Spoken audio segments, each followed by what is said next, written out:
أعوذ بالله من الشيطان الرجيم.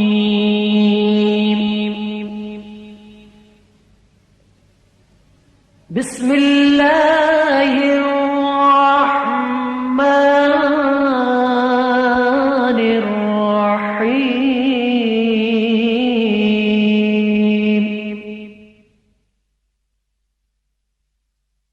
برادران اسلام، اس سے پہلے آپ نے 6 گنہگار عورتوں کی نصیحت آمیز کیسٹ کو سنا اور پسند فرمایا. سونک انٹرپرائزز اب آپ کی خدمت میں پیش کرتے ہیں ایک اور سبق آموز و نصیحت آمیز کیسٹ 6 گنہگار مرد. میرے بزرگوں، دوستوں اور عزیز ساتھیوں، میں اس وقت آپ کے سامنے 6 گنہگار لوگوں کے عذاب بیان کروں گا اور ان گناہوں کی کچھ تفصیل بھی بیان کروں گا جن کی وجہ سے ان کو عذاب ہو رہا تھا. اس لیے کہ آج کل عام طور پر لوگ بھی ان گناہوں کے اندر مبتلا ہیں اور بعض لوگ تو ان کو گناہ ہی نہیں سمجھتے. اگر گناہ سمجھتے بھی ہیں تو بہت ہلکا سا اور چھوٹا سا گناہ سمجھتے ہیں، حالانکہ وہ بہت بڑے بڑے گناہ ہیں، کیونکہ آپ صلی اللہ علیہ وسلم نے ان گناہوں کے کرنے والے لوگوں کے عذاب کو خود اپنی آنکھوں سے معراج کے موقع پر طرح طرح کے عذاب میں مبتلا دیکھا ہے، اور آپ صلی اللہ علیہ وسلم نے ان لوگوں کے عذاب کے منظر کو صحابہ اکرام کے سامنے بیان فرمایا ہے.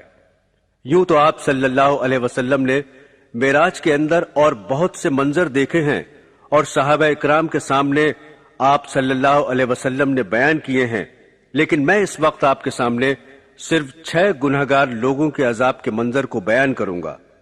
اللہ تعالی ہم سب کی ان گناہوں سے حفاظت فرمائے، آمین.